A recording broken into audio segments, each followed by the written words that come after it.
Alright, so I'm going to prove to you guys that the rising minimum wage is not what is causing economic inflation, and in fact, it is inflation that is causing economic inflation. And the reason people are starting to become angry is not inflation, but the wealth gap. Alright, so if you're a Trump supporter, hold on tight. Please don't get angry. I know this is a lot of math for you. Just bear with me. In 1980, the average minimum wage was $3.10 and the average income was $7.02. So if we run this, we'll see that the wealth gap is 55.84%. The minimum wage is $3.10, the average wage was $7.02. If we look at this code down here, we can see that the wealth gap is determined by subtracting the minimum wage from the average wage, then dividing by the average wage, and then multiplying by 100 to make it a percentage. It's accurate real-world math. And then there's some fun text I put in here. So if it's under 75%, we get this response. The wealth gap is below 75%. This is a perfect world. As we know, there is no such thing as a perfect world. This is a joke. That will never exist in the USA after the 1980s, basically. Definitely not 50%. We maybe had like 60% in the 90s, and it went up. But anyways, if we change that to 725, let's see, what was this? What's today? Yeah, so today is 725, and the average worker makes 35.87 an hour. And the argument here is, well, the average worker makes more money. So it's good, right? Yeah. If prices weren't determined by wealth gaps, that would be a good thing, because the wealth gap is what actually determines the price, not the minimum wage. You see, if the minimum wage goes up, the wealth gap goes down. You see what I'm saying? And the rich don't keep getting richer, and the food can remain a fair price for everyone. What people think with inflation is if the minimum wage goes up, the price for everything goes up. That's true, but that leads to a Japanese economy where people don't starve to death. They have to work very hard to get by, but they don't starve to death. The difference between that is a Chinese economy where you have full it has regulations, but no one has to follow them because they're not really enforced. A unregulated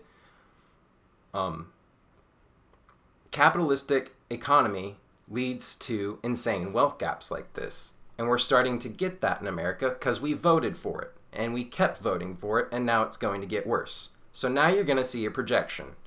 Let's look at what happens when people get $50 an hour and we stay at the same minimum wage. Oh, wow. It goes up to 85%. That's scary, right? That's a big wealth gap. And it doesn't matter if the price of food goes up or not. What matters is the wealth gap. The wealthier can afford more food than you. That's all that really matters. That's what controls the price of necessities. Necessary things you need to survive are controlled by the price of the wealth gap. My video games aren't really controlled by the price of the wealth gap. In fact, if the wealth gap goes up, digital goods can go down and make more sales and actually profit more on lower sales and higher volumes. Now, real-world objects that people need to survive, like food, cannot do the same. They have to go up. But if you do not raise the minimum wage, you do not lower the wealth gap, and you end up raising the wealth gap. This is what the wealthy have been teaching you with their lies, because you ate it up like syrup or soup or whatever the fuck you want to say. Now let's watch what happens. So let's say it's 2025 now. Let's say $50 an hour and the average is like 2040. Let's put it up to like 100 and just see what like 2100 looks like, right? Oh no. Maybe this is even 2075, because how fast did it go up? It went up pretty fast between the 80s and now, right? So this might not even take another 75 years to happen if we don't raise the minimum wage. And once it goes past 90%, the minimum wage doesn't matter. People will starve. The food prices will have to go up to match the average minimum wage, but not the minimum wage.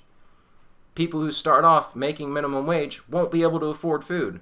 They won't be able to afford bills or anything because the wealth gap will be so damn high. This is just basic math. Let's look what happens when we raise the minimum wage. All right, so people are making $100 an hour now. Let's raise it to $30 minimum wage to combat the $100 average. Oh, we get a even 70%, obviously, because that's how math works. Now the wealth gap is lower. So if we're actually poor and we're actually struggling, if we're not wealthy individuals with multi-millions, I mean tens of millions of dollars, not a million. You're not rich if you have $1 million. Sorry, you're just not. Unless you have tens of millions of dollars, you're hurting if the minimum wage doesn't go up. Anyways, just been schooled. Have a good day. See y'all later.